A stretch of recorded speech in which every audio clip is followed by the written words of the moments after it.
Hello everyone, स्वागत है आपका एक बार फिर से 15 जुलाई का करंट अफेयर्स। ये डेली करंट अफेयर्स है जिसमें कि लगातार मैं करंट अफेयर्स के 10 इंपॉर्टेंट क्वेश्चंस कवर करता हूं और साथ ही साथ में इंपॉर्टेंट टॉपिक पर यहां पर मैं कंप्लीट क्वेश्चंस लेकर आता हूं। तो वीडियो को अंत तक देखिएगा, मेरे चैनल को सब्सक्राइब कर लीजिएगा। बहुत ही इंपॉर्टेंट कंटेंट है डेली करंट अफेयर्स के साथ में इंपॉर्टेंट टॉपिक जो कि मैं लगातार ला रहा हूँ। रेगुलर सीरीज चल रही है, 10 बजे के बाद में ये वीडियो अपलोड हो जाता है और आप उसके बाद में इस वीडियो को लाइव देख सकते हैं। और साथ ही साथ में मेरे चैनल को अगर आप सब्सक्राइब करते हैं you will get all the topic जो कि history, geography, Madhya Pradesh, GK, साथ ही साथ करंट अफेयर्स के टॉपिक मेरे चैनल के द्वारा आप कंप्लीट कर पाएंगे, मेरे वीडियो के माध्यम से कंप्लीट कर पाएंगे। जो बच्चे कांस्टेबल की तैयारी कर रहे हैं उनके लिए कांस्टेबल की सीरीज चल रही है जिसमें कि डिफरेंट जनरल नॉलेज के क्वेश्चंस, इंपॉर्टेंट महत्वपूर्ण क्वेश्चंस जो कि पिछले वर्षों में पूछे गए हैं वो सभी क्वेश्चंस मैं इसमें कवर कर रहा हूं। तो उस सीरीज से भी आप जुड़ जाएं जो बच्चे कांस्टेबल 2023 की तैयारी कर रहे हैं। 12 अगस्त से इसकी शिफ्ट वाइज पेपर स्टार्ट होने वाले हैं, तो वो सभी बच्चे लगातार मेरे इस सीरीज से जुड़ें और उससे आप पूरा जनरल नॉलेज जिसका कि 40 नंबर का जो पार्ट रहता है वो पूरा मैं कंप्लीट यहाँ पर करने वाला हूँ। तो वो लगातार 100 क्वेश्चंस के आसपास इंपॉर्टेंट क्वेश्चंस में यहाँ पर जीके की कंप्लीट करूंगा जिसमें कि आप वो पूरे कंप्लीट क्वेश्चंस कवर कर पाएंगे जो कि एग्जाम में पूछे जाएंगे। साथ ही साथ में डेली करंट अफेयर्स जो कि अन्य सभी एग्जाम में बिल्कुल आता है, चाहे सिविल सर्विसेज का एग्जाम हो या फिर अन्य एग्जाम सभी में बनता है, तो वो लगातार चल रहा है। तो मेरे चैनल के साथ में आप ये भी कंप्लीट करेंगे। चलिए शुरू करते हैं। आज का जो टॉपिक है, अगर इंपॉर्टेंट टॉपिक की बात कर लें तो वो है भारत के में जो जनरल गवर्नर रहे ब्रिटिश उपनिवेशिक काल के समय में, उनसे संबंधित जो महत्वपूर्ण घटना हुई, उनके समय में जो घटनाएं घटी वो हम आज पूरी कंप्लीट करने वाले हैं। तो वीडियो को अंत तक देखिएगा, बहुत ही इंपॉर्टेंट टॉपिक है क्योंकि हिस्ट्री से इससे क्वेश्चंस जरूर बनते हैं सभी एग्जाम्स में। साथ ही साथ में करंट अफेयर्स के 10 क्वेश्चंस भी उसके बाद में हम कंप्लीट करेंगे। वीडियो को लाइक और शेयर कीजिएगा। आज का मोटिवेशनल कोट जो कि आपको ऊर्जावान बनाएगा, आपके चेहरे पर मुस्कान लाएगा। सही समय कभी नहीं आता है, सही समय कभी नहीं आता है, जो समय अभी है वही सही समय होता है। इसलिए सही समय का इंतजार नहीं करना है अपने को, जो अभी समय चल रहा है उसी को सही समय मानते हुए हमें आगे बढ़ना है और उसी समय को सही मानना है और उसी में आप कार्य करेंगे। इसलिए सही समय का इंतजार आप ना करें कि सही समय आएगा तभी हम काम करेंगे। चलिए आज का टॉपिक शुरू करते हैं। आज गवर्नर जनरल हम कंप्लीट करेंगे जो कि इतिहास में ब्रिटिश कॉलोनियल पीरियड के समय में जो गवर्नर जनरल रहे उनकी जो महत्वपूर्ण घटनाएं हैं उस पर हम कंप्लीट करेंगे। सबसे पहले गवर्नर जनरल की बात करें तो वो है वॉरेन हेस्टिंग। वॉरेन हेस्टिंग से पहले की अगर हिस्ट्री की बात करें तो उस समय जब 1700 यहां पर मैं कंप्लीट करता हूं, 1757 की जो प्लासी का युद्ध हुआ था, अगर बात करें प्लासी की जो लड़ाई हुई थी, प्लासी की लड़ाई के बाद में यहाँ पर गवर्नर की नियुक्ति की बात आती है। 1757 की जो पहली प्लासी का युद्ध हुआ, देन उसके बाद में 1764 का 1664 का जो बक्सर का युद्ध होता है, बक्सर के युद्ध के बाद में जो घटनाएं घटती हैं, बक्सर की लड़ाई होती है। देन उसके बाद में यहाँ पर लॉर्ड क्लाइव बंगाल, क्योंकि ये बंगाल में हुआ था युद्ध बक्सर का और प्लासी का, बंगाल के की जो भूमि थी वो उस समय अंग्रेजों का वहां पर बिजनेस व्यापार होता था और वहीं से व्यापार चालू हुआ था। तो बात की जाए तो बक्सर का जो युद्ध हुआ था उसके बाद में यहाँ पर पूरी भूमि बदल गई थी और वहां पर अंग्रेजों का जो समय था वो वहां पर पॉजिटिव बन गया था और उसमें अंग्रेजों की विजय हुई थी। 1764 का युद्ध जो हुआ था जिसमें कि मीर कासिम, शुजाउद्दौला और शाह आलम द्वितीय, इन तीनों ने मिलकर अंग्रेजों के विरुद्ध जो लड़ाई लड़ी थी संधि करके, उसमें इनकी हार होती है और हार होने के बाद में लॉर्ड क्लाइव यहाँ का गवर्नर बनाया जाता है। क्या बनाया जाता है? गवर्नर, बंगाल का गवर्नर होता है। बंगाल का गवर्नर ये लॉर्ड क्लाइव 1764 यानी कि 1765 अपन बोल सकते हैं कि ये जो होता है ये 1765 से चालू होता है। इसको बंगाल का गवर्नर बनाया जाता है और इसका जो कार्यकाल, इसका जो टेन्योर रहता है 1765 से लेके 1772 तक रहता है। 1772 तक ये गवर्नर रहता है। लेकिन उस समय में इस जो ड्यूअल गवर्न पॉलिसी ये लागू करता है तो उसमें कहीं ना कहीं करप्शन के चार्जेस इस पर लगते हैं लॉर्ड क्लाइव पर। उस करप्शन के कारण यहाँ पर जो व्यवस्था होती है वो व्यवस्था इतने अच्छे तरीके से सुचारू नहीं हो पाती है, तो इसको वापस बुला लिया जाता है और इसकी जगह पर वॉरेन हेस्टिंग को लिया जाता है जो कि आपके सामने यहाँ पर दिख रहा है। वॉरेन हेस्टिंग की बारी आती है। वॉरेन हेस्टिंग यहाँ पर गवर्नर बन के आता है और यहाँ पर पॉलिसी बदल दी जाती है। यहाँ पर पॉलिसी बदलती है तो पहली पॉलिसी कौन सी होती है ये नोट कीजिएगा। यहाँ पर 1773 में जब वॉरेन हेस्टिंग यहाँ पर गवर्नर जनरल बनकर आता है, तब यहाँ पर 1773 का 1773 का रेगुलेटिंग जो एक्ट है वो एक्ट यहाँ पर लागू होता है। उस एक्ट के तहत यहाँ पर जो गवर्नर की, क्योंकि बंगाल का गवर्नर रहता है इससे पहले लॉर्ड क्लाइव, लेकिन उसकी जो पोस्ट है वो बदलकर गवर्नर जनरल बना दिया जाता है, गवर्नर जनरल बनता है। नोट कर लीजिएगा 1773 का जो रेगुलेटिंग एक्ट आता है उस एक्ट में इसकी पोस्ट बदल दी जाती है और इसकी जो क्षेत्र की सीमा है वो काफी ज्यादा बढ़ जाती है। यहाँ पर बंगाल का ये गवर्नर जनरल बनता है और उसके अलावा जो दो क्षेत्र होते हैं जिसमें कि जो कि मुंबई और मद्रास, वो दोनों की दोनों जो बंगाल के बाद में यहाँ पे कि अंग्रेजों का शासन रहता है, उन दोनों रेसिडेंसियों को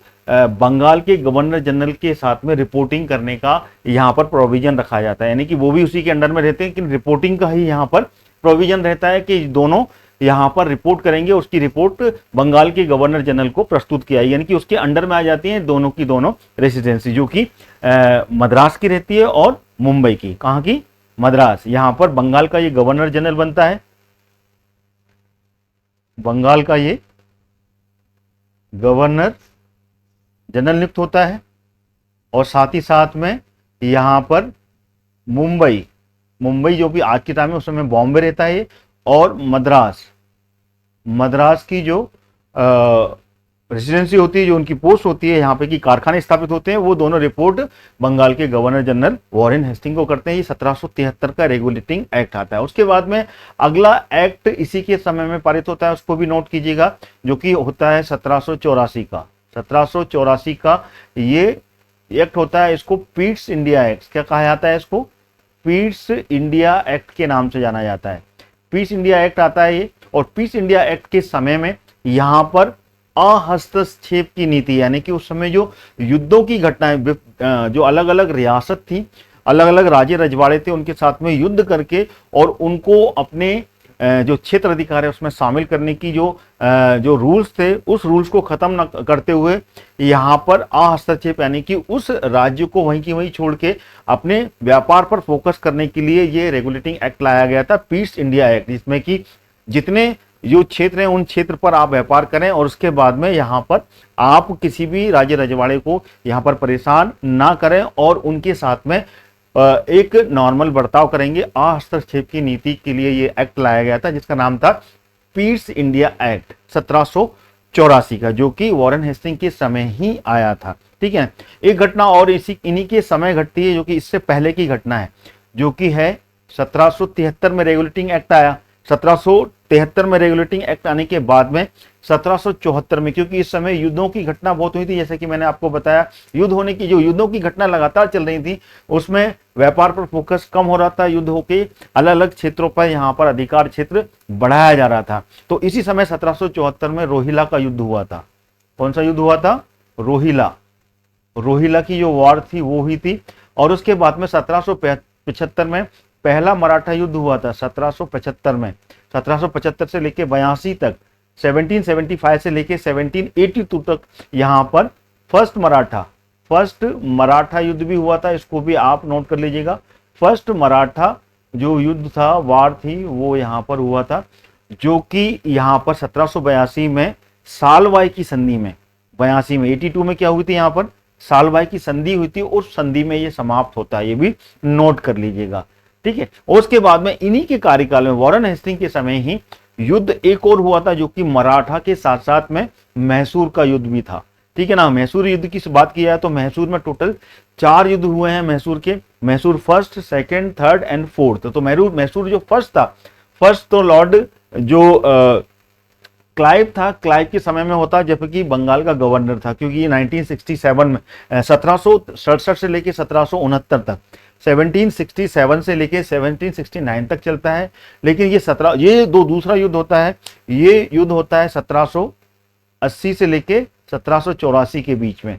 जिस समय की हैदर अली भी यहाँ पर युद्ध लड़ता है, लेकिन बीच में इसकी मृत्यु हो जाती है। उसके बाद में टीपू सुल्तान के साथ में ये युद्ध होता है। दूसरा युद्ध हुआ था जो कि ये भी एक संधि के बाद में समाप्त होता है। संधि क्या, 1784 में जब टीपू सुल्तान यहाँ पर गद्दी संभालता है मैसूर की, उस समय ये युद्ध बिना किसी निर्णय के समाप्त हो जाता है और दोनों ही अपने अधिकार क्षेत्र को वापस लेके शांत बैठ जाते हैं। इसमें संधि का कोई प्रस्ताव नहीं होता है, ये ध्यान रखिएगा। और ये होता है वॉरेन हेस्टिंग के समय में। उसके बाद में अगला जो गवर्नर जनरल बन के आता है वो यहाँ पर नहीं मेंशन किया हुआ है, क्योंकि यहाँ पर 1785 तक की बात है। 85 के बाद में ये कॉर्नवालिस का समय जो होता है ये 1792 का रहता है। इसको अपन यहाँ पर बिल्कुल नोट कर सकते हैं कि 1792 का यहाँ पर समय होता है। लेकिन उससे पहले का मैं पॉइंट नोट करा लूं जो कि है जॉन सोर। कौन? जॉन सोर। जॉन सोर का समय रहता है, ये होता है 1785, 1785 से लेके 1792 तक जॉन सोर यहां पर गवर्नर जनरल बन के आता है। और इस समय ही जो पीस इंडिया एक्ट है इसको फॉलो किया जाता है, जो कि जॉन सोर ने इसको पूरी तरीके से फॉलो किया था। और इसके काल में कोई भी युद्ध नहीं होते हैं। तो कि 1790 की बात है, 1790 में कहीं ना कहीं पे यहाँ पे कॉर्नवालिस जब आता है तो कॉर्नवालिस के समय में यहाँ पे, क्योंकि बीच में ही ये आ जाता है और यहाँ पर एक कैप्टन की तरह काम करता है और वो यहाँ पर युद्ध छेड़ देता है। याद रखिएगा, जॉन सोर के समय में ये युद्ध होता है और जॉन सोर के समय में नहीं होता। उस समय काफी समय तक यहाँ पर युद्ध काल नहीं घटता है, क्योंकि पीस इंडिया एक्ट की जो हस्तक्षेप की नीति थी, जितने भी राजे रजवाड़े थे उनके साथ में कोई भी यहाँ पर विवाद नहीं होना था। पीस इंडिया एक्ट में यही आया था। देन उसके बाद में कॉर्नवालिस आता है, ठीक है ना। कॉर्नवालिस आता है, कॉर्नवालिस का जो समय रहता है वो रहता है 1786 में, 1785 से लेके 1792, और ये आता है 1792 से लेकर 1798, ठीक है ना। 1798 तक इसका कार्यकाल रहता है। और इसके समय में ही तीसरा मैसूर युद्ध होता है, ठीक है ना, नोट कर लीजिएगा। थर्ड मैसूर युद्ध इसी के समय में होता है, जो कि 1790 के समय में होता है। 1790 से चालू हो जाता है और 1792 में जाके ये खत्म होता है। और इसके समय में संधि होती है, जो जिस संधि का नाम है बिल्कुल इंपॉर्टेंट है, याद रखिएगा, श्रीरंगापट्टनम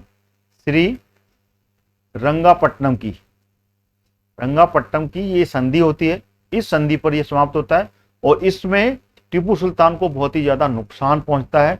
और यहाँ पर टीपू सुल्तान के जो दो लड़के होते हैं, दो पुत्र होते हैं, दो बेटे होते हैं, उनको यहाँ पर अरेस्ट कर लिया जाता है, बंदी बना लिया जाता है। और उसके एवज में यहाँ पर 3 करोड़ की युद्ध क्षति की मांग की जाती है कि आप 3 करोड़ जो रुपए हैं वो अंग्रेज को देंगे, देन उसके बाद में आपके बच्चों को यहाँ पर, बेटों को छोड़ा जाएगा। तो यहाँ पे 3 करोड़ रुपए टीपू सुल्तान को देने पड़ते हैं और इसको श्रीरंगापट्टनम की संधि कहा जाता है, जो कि 1792 में होती है। ये लॉर्ड कॉर्नवालिस के समय में होता है। और इसी के समय में जो परमानेंट सेटलमेंट है, जिसको कि स्थायी बंदोबस्त, बंगाल का स्थायी बंदोबस्त प्लान, स्थायी बंदोबस्त, जिसको कि परमानेंट सेटलमेंट बोलते हैं, बंदोबस्त जो प्लान था वो भी आया था, जो कि 1793 में आया था, जो कि जमींदार और अंग्रेजों के बीच में हुआ था। यानी कि जो किसानों से लगान लेने की, राजस्व वसूलने की जो पॉलिसी थी वो इसके समय में शुरू हुई थी, स्थायी बंदोबस्त के समय में। और जमींदार को इसका जिम्मा सौंपा गया था। और इसमें जो वहाँ के जमींदार थे, उन जमींदारों को 10% जो भी वसूली होती थी उसका 10% जमींदारों को दिया जाता था और 90% जो कि अंग्रेजों को जमींदार कलेक्ट कर देते थे। ये थी स्थायी बंदोबस्त प्लान की पूरी भूमिका। जो परमानेंट सेटलमेंट था कॉर्नवालिस के समय, बहुत इंपॉर्टेंट है, ये इंपॉर्टेंट क्वेश्चन बिल्कुल बनते हैं, इनको याद कर लीजिएगा। फिर कॉर्नवालिस के बाद में आता है वेलेजिली, जो कि कॉर्नवालिस के बाद में जो आता है, इसके समय में जो घटनाएं होती है बहुत ही इंपॉर्टेंट है। कई बार ये क्वेश्चंस वेलेजिली के बनते हैं, ठीक है ना, इसको याद कर लीजिएगा। और ये 1798 की बात है, इसको अपन बात करें तो 1798 से लेके 5 तक 1805 तक लॉर्ड वेलेजिली यहाँ पर गवर्नर जनरल बन के रहता है, ठीक है ना। और ये गवर्नर जनरल बंगाल का ही होता है और बंगाल को कि दोनों मद्रास और मुंबई जो है वो बंगाल के गवर्नर जनरल को ही रिपोर्ट करने का यहाँ पर जुम्मा बना रहता है यहाँ पर अभी, ठीक है ना, क्योंकि बाद में जाकर ये गवर्नर जनरल भारत के बनते हैं, जो कि आगे जाके आपको देखने को मिलेंगे, ठीक है। चलिए आगे बढ़ते हैं। तो यहाँ पर लॉर्ड वेलीजी के समय में जो युद्ध होता है यहाँ पर चौथा मैसूर युद्ध, चौथा मैसूर युद्ध होता है इसमें, जो कि 1799 का फाइनल युद्ध होता है। और इस समय मैसूर टीपू सुल्तान के हाथ से चला जाता है और बहुत बुरी तरीके से हार होती है और यहाँ पर टीपू सुल्तान की क्या हो जाती है, मृत्यु हो जाती है और यहाँ पर टीपू सुल्तान का राज्य पूरी तरीके से खत्म हो जाता है। और उसके बाद में इसी के समय में एक और युद्ध होता है वेलीजिली के समय में, पहला एक युद्ध जो 1799 का, जो कि पूरी तरीके से यहाँ पर टीपू सुल्तान का राज्य खत्म होता है। और यहाँ पर सेकेंड मराठा वॉर होती है यहाँ पर, जो कि 1803 से लेकर 1805 तक रहती है।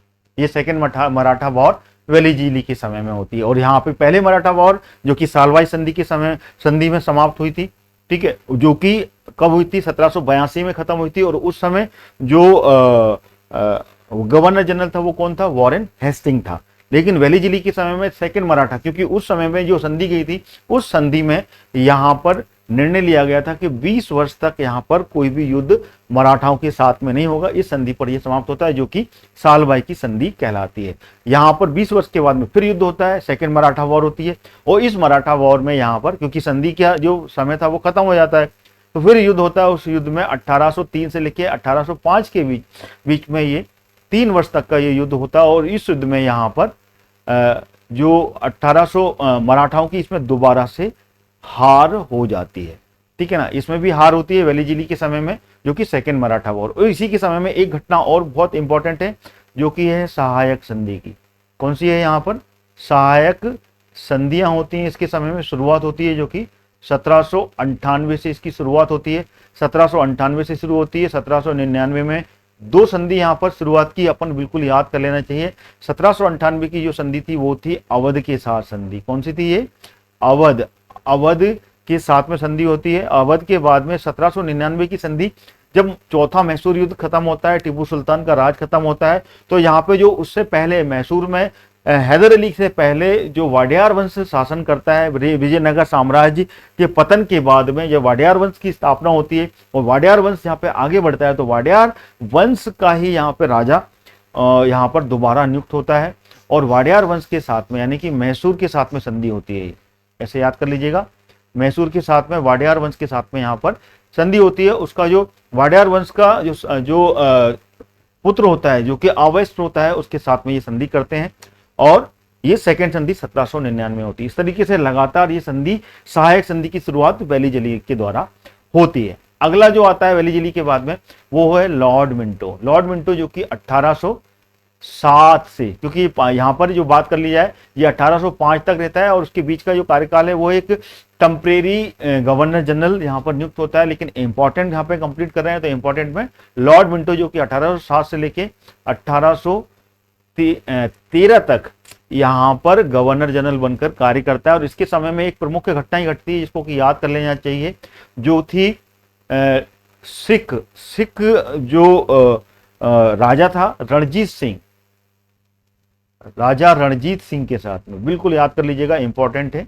राजा रणजीत सिंह के साथ में यहाँ पर ये एक संधि होती है, युद्ध होता है, ठीक है ना, एक संधि होती है यहाँ पर। और वो संधि होती है 1809 में, ठीक है ना, जो कि लॉर्ड मिंटो के समय में होती है, ठीक है ना। राजा रणजीत लाहौर के साथ में, लाहौर जो कि सिख राजा होता है, ठीक है ना, सिख, और उसके समय में ये संधि होती है लाहौर में, ठीक है।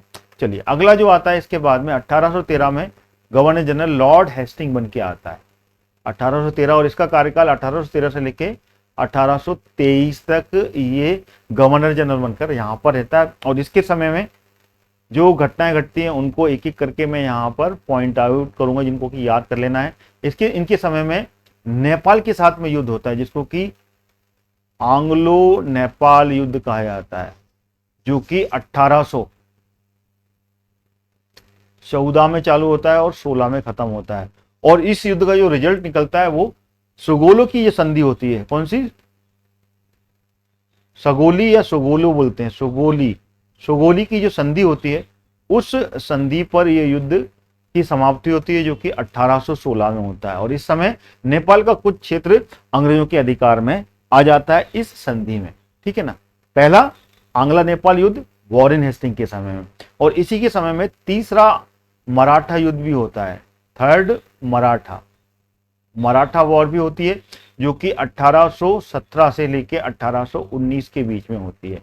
और इस समय मराठा जो क्षेत्र थे, मराठाओं में विघटन हो जाता है, मराठा राज्य का विघटन हो जाता है, यहाँ पर उनका पतन चालू हो जाता है और अलग अलग क्षेत्र में ये विभाजित हो जाते हैं, अलग अलग समुदाय में राज्य पर अपनी सत्ता स्थापित करने के लिए जो जिनके परिवार में ये विघटन यहाँ पे शुरू हो जाता है तीसरे मराठा युद्ध के समय में, ठीक है ना। यहाँ पर अंग्रेज इनमें फूट डाल देते हैं। और लॉर्ड हस्टिंग के समय में ही लॉर्ड जो कॉर्नवालिस था उसने यहाँ पर परमानेंट सेटलमेंट चालू किया था। उसके बाद में लॉर्ड हेस्टिंग के समय में परमानेंट सेटलमेंट उसने चालू किया, और इसके समय में रैयतवाड़ी प्रथा क्या थी, यहाँ पर रैयतवाड़ी जो प्रणाली थी या सिस्टम था, उस सिस्टम को इसने लागू किया था लॉर्ड हेस्टिंग ने, जो कि 1820 में। यानी कि यहाँ पर पूरा का पूरा जो जुम्मा था वो वहाँ की रैयत यानी कि एक मुस्लिम, एक उर्दू शब्द है, वहाँ की जो प्रजा थी पब्लिक को ही दे दिया गया था। जो किसान थे, किसान पे ही ये जुम्मा दे दिया गया था, और किसान ही यहाँ पर सीधे लगान अंग्रेजों को देते थे। तो ये रैयतवाड़ी प्रथा यहाँ पर चालू किया गया था, जो कि काफी ज्यादा टिपिकल रहा। इसमें ज्यादा सफलता नहीं मिल पाई थी, क्योंकि कहीं ना कहीं पे यहाँ पर जो एक स्टार्टिंग में टेस्टिंग के रूप में चालू किया गया था रैयतवाड़ी प्रथा, जो कि किसान के द्वारा ही दिया जाता था। तो किसानों को उस तरीके से यहाँ पर कलेक्शंस के लिए अंग्रेजों को यहाँ पर फायदा नहीं मिला था, और एट द एंड ये जो रैयतवाड़ी प्रथा थी ये सफल नहीं हो पाई थी। यहाँ पर कलेक्शन जो कि जिम्मेदारी पहले जमींदारों की थी, जमींदारों से हटाकर सीधे पब्लिक को ही दे दी गई थी, किसानों को ही दे दी गई थी किसान टैक्स वसूलने की। यानी कि आप ही यहाँ पर जो वहाँ पे तहसील होती थी, जो ऑफिसेस होते थे, वहाँ पे जाके इनको टैक्सेस देना पड़ते थे। तो ये थी रैयतवाड़ी प्रथा, जो कि वॉरेन हेस्टिंग के समय में हुई थी, ठीक है। अगला इसके बाद में जो वो गवर्नर जनरल बन के आता है वो लॉर्ड हैमरेस्ट, जिसका कि कार्यकाल 1823 से लेकर 1828 के बीच में रहता है। इस समय ये गवर्नर जनरल रहता है, और इसके समय में जो प्रमुख घटना थी वो बर्मा युद्ध था। बर्मा का जो युद्ध था, बर्मा वॉर थी, ठीक है ना। वो वॉर हुई थी जो कि 1824 से लेके 1826 के बीच में यहाँ पर चलती है, ठीक है ना। ये प्रमुख है यहाँ पे लॉर्ड हैमरेस्ट के समय। उसके बाद में हैमरेस्ट के बाद में आता है 1828 में लॉर्ड वेलिंगटन। 1828 में, ये इंपॉर्टेंट है, इसको जरूर याद कर लेगा। 1828 में 1835 तक लॉर्ड विलियम बेटिंग यहाँ पर जो गवर्नर जनरल बनकर आता है। और इसके समय में प्रमुख घटना जो होती है 1835 तक, तो सबसे पहले तो सती प्रथा का अंत, सती जो प्रथा है, प्रथा का जो उन्मूलन है, अंत किया था इसने 1829 में, जो कि इसी के समय में होता है। और इसी के समय में 1833 का अलग से अधिनियम, क्योंकि 1813 के बाद में जो चार्टर एक्ट था, उसके बाद में 20 वर्ष के बाद में, ठीक है ना, 23 के बाद यानी कि 20 वर्ष उसके बाद में जो रेगुलेटिंग एक्ट था, चार्टर एक्ट था, उस चार्टर एक्ट का समय बदल दिया गया था। चार्टर एक्ट का समय बदलकर 10 वर्ष में हर बार आता था। लेकिन इस समय जो 1813 का चार्टर एक्ट था, उसके बाद में इसका समय बढ़ाकर 20 वर्ष कर दिया गया था। और ये 1833 में चार्टर एक्ट आता है यहाँ पर, ठीक है ना। और इस चार्टर एक्ट में जो विलियम बेटिंग, जो कि गवर्नर जनरल था, नोट कर लीजिएगा, बंगाल का गवर्नर जनरल था, उस बंगाल के गवर्नर जनरल को हटाकर इसको भारत का गवर्नर जनरल बनाया जाता है।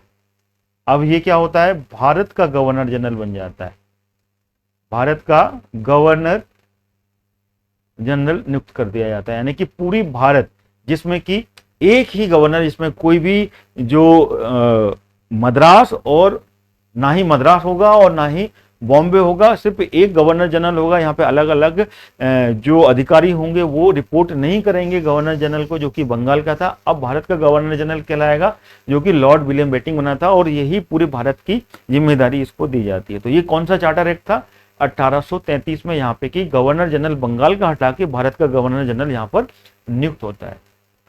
और इसी के समय में 1835 में मैकाले, इसको भी नोट कीजिएगा, मैकाले मिनट, मैकाले मिनट के नाम से जानते हैं।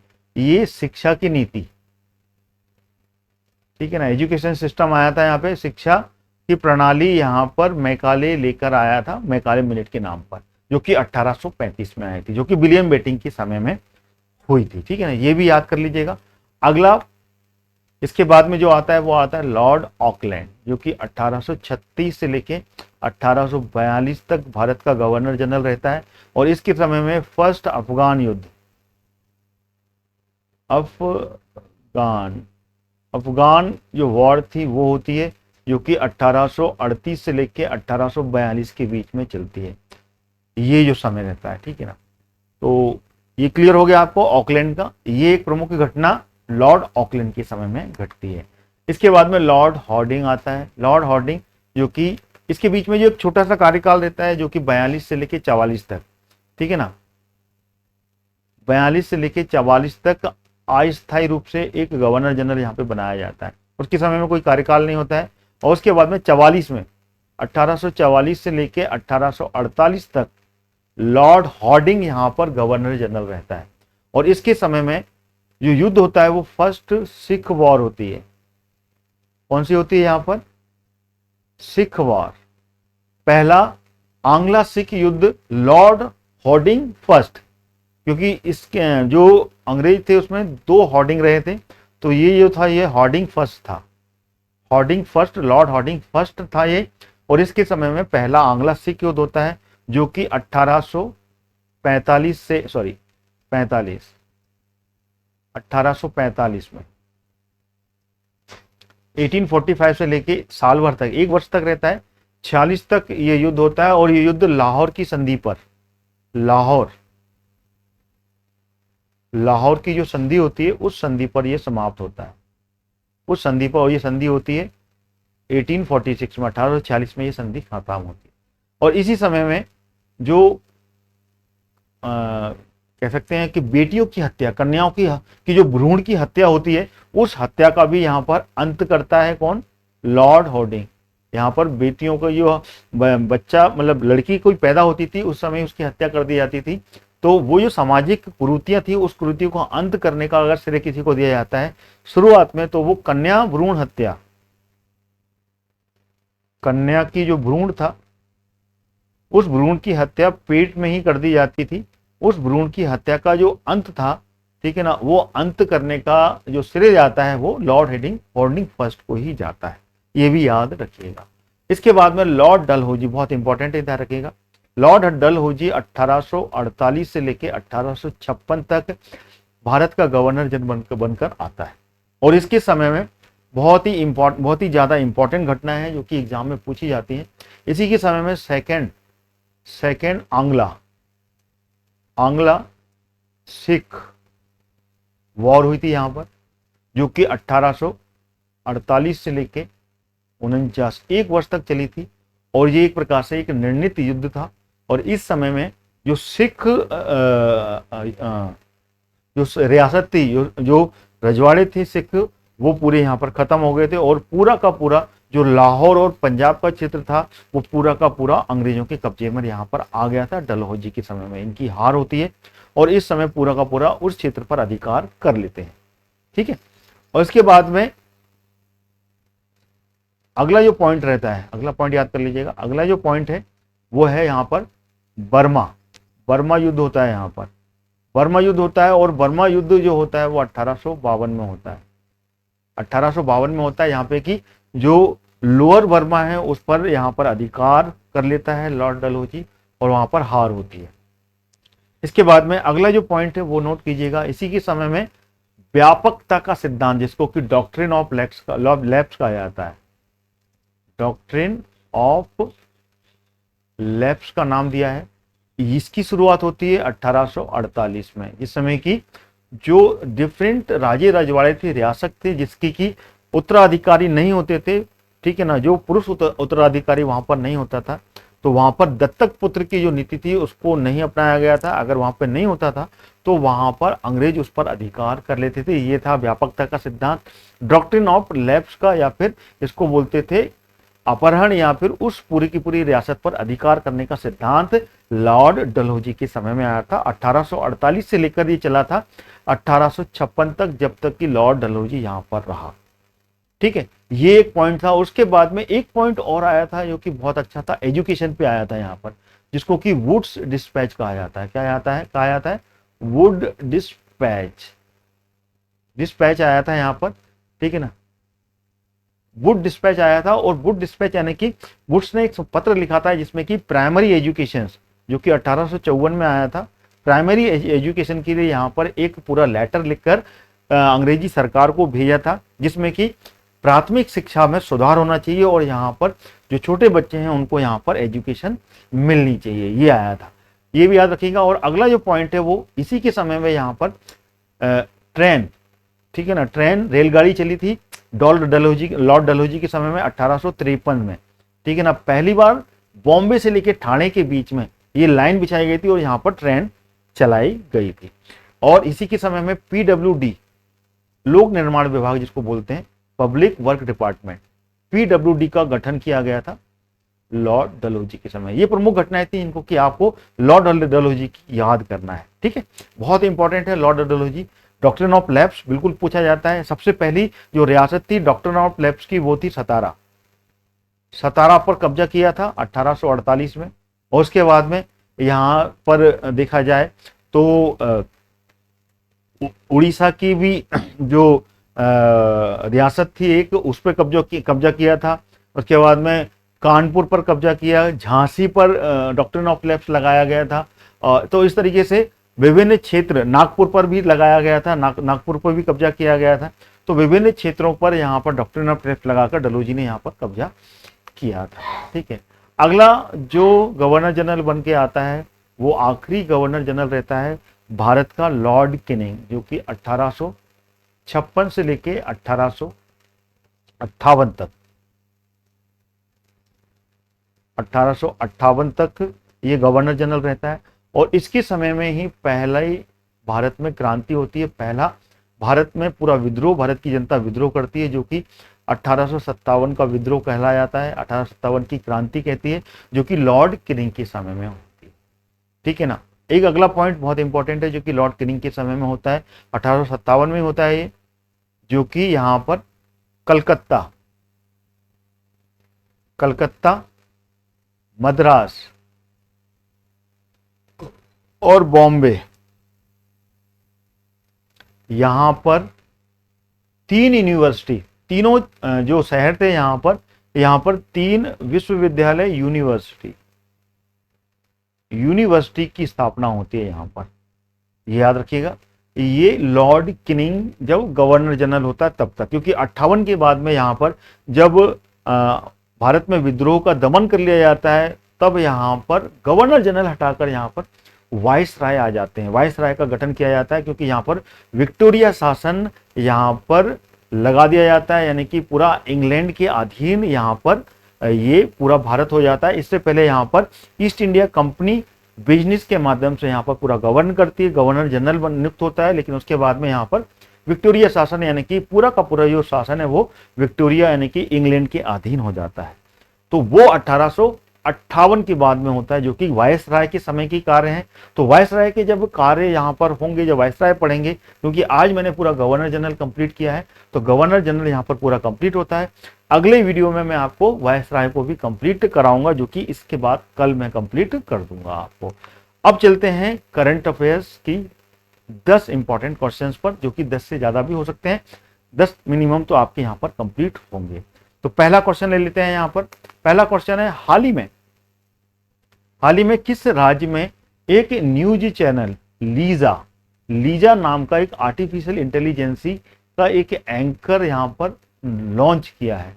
लीजा नाम की एक आर्टिफिशियल इंटेलिजेंसी का एक रोबोट है जो कि यहाँ पे न्यूज एंकर की तरह काम करेगा। तो वो कौन सा राज्य है? तो इसका आंसर है उड़ीसा। उड़ीसा में अभी हाल ही में इसको लॉन्च किया गया एक आर्टिफिशियल इंटेलिजेंसी पर आधारित न्यूज एंकर, जिसका नाम है लीजा। ठीक है, अगला प्रश्न आ गया, हाल ही में 50वीं जीएसटी काउंसिल 2023 की जो बैठक का आयोजन है वो कहाँ किया गया? तो ये नई दिल्ली में किया गया था, नोट कर लें। अगला क्वेश्चन आ गया जो कि है, हाल ही में भारत सरकार ने ऑनलाइन गेमिंग और कसिनो की जो लेन देन है उस पर जीएसटी लगाया है। कितना जीएसटी लगाया है? ऑनलाइन कसिनो और गेमिंग वाला जो एक सेगमेंट है, भारत सरकार ने इस पर अभी जीएसटी में बदलाव किया है। तो ये है 28%, 28% का जीएसटी यहाँ पर लागू किया है। अगला प्रश्न आ गया, हाल ही में ICC player of the month पुरुष जून में श्रीलंका के किस स्पिनर को चुना गया? कौन सा स्पिनर है श्रीलंका का? तो इसका आंसर है वनिंदु हर्षरंगा, जिसको कि नियुक्त किया गया, अभी यहां पर चुना गया है, जो कि प्लेयर ऑफ द मंथ पुरुष 2023 जून का। ठीक है। अगला है, हाल ही में किस राज्य ने टीचर इंटरफेस फॉर एक्सीलेंस कार्यक्रम शुरू करने के लिए प्रस्ताव की मंजूरी दी है? कौन सा स्टेट है वो? तो वो है राजस्थान। राजस्थान में ये टीचर इंटरफेस फॉर एक्सीलेंस कार्यक्रम के यहाँ पर शुरू करने की मंजूरी दी है। अगला क्वेश्चन करंट अफेयर्स का, हाल ही में किसको लुधियाना में भारत देश का एम्बेसडर के रूप में, ठीक है ना, एम्बेसडर यहाँ पर बनाया गया है लुधियाना में? तो इसका आंसर है देवेश उत्तम। देवेश उत्तम को यहाँ पर नियुक्त किया गया है, जो कि लुधियाना के एम्बेसडर रहेंगे भारत की तरफ से। अगला प्रश्न आ गया, हाल ही में किसने कलर्स ऑफ डिवोशन नाम की पुस्तक लिखी? तो इसका जो आंसर है वो है अनीता भारत शाह। अनीता भरत शाह ने अभी हाल ही में ये कि किताब लिखी है जिसका नाम है कलर्स ऑफ डिवोशन। अगला प्रश्न, हाल ही में विश्व तीरंदाजी युवा चैंपियनशिप 2023 में भारत देश ने कितने मेडल जीते? आर्चरीज में है, यहाँ पे टोटल 11 मेडल भारत ने अपने नाम पर किए हैं। विश्व आर्चरीज चैंपियनशिप थी युवा की 2023 की। अगला प्रश्न आ गया, हाल ही में भारत और अमेरिका में जो अवैध और खतरनाक दवाओं की तस्करी रोकने के लिए एक अभियान चलाया है, वो अभियान कौन सा है? तो उसका आंसर है ऑपरेशन बॉर्डर स्क्वाड। नोट कर लीजिएगा, नाम है ऑपरेशन बॉर्डर स्क्वाड, जो कि अमेरिका और भारत दोनों ने मिलकर जो अवैध तरीके से खतरनाक दवाओं की यहाँ पर तस्करी होती है उसको रोकने के लिए यह अभियान चलाया। अगला है, हाल ही में कहाँ में दुनिया में पहला मानव रोबोट कॉन्फ्रेंस का आयोजन किया गया? पहला था ये, जो कि मानव रोबोट कॉन्फ्रेंस था, इसका आयोजन किया गया। कहां पर किया गया? तो ये जिनेवा में ये कॉन्फ्रेंस आयोजन हुआ। अगला प्रश्न, हाल ही में कौन आईआईटी मद्रास के पहले विदेशी कैंपस की डायरेक्टर बनी है? तो इसका आंसर है प्रोफेसर प्रीति अदलायम। प्रोफेसर प्रीति अदलायम जो है वो यहाँ पर आईआईटी मद्रास की हैं, जो कि पहली विदेशी कैंपस की यहाँ पर डायरेक्टर नियुक्त की गई हैं। अगला प्रश्न आ गया करंट अफेयर्स का, हाल ही में भारत और किस देश ने रुपए की जो द्विपक्षीय व्यापार है वो शुरू किया, यानी कि रुपए में अब यहाँ पर लेन देन भारत ने एक देश के साथ में चालू किया है। तो वो कौन सा देश है? तो इसका आंसर है बांग्लादेश के साथ में यहाँ पर जो व्यापार होगा अब रुपए में होगा। रुपए के साथ में शुरुआत कर दी गई है, जो कि अपना पड़ोसी राष्ट्र है।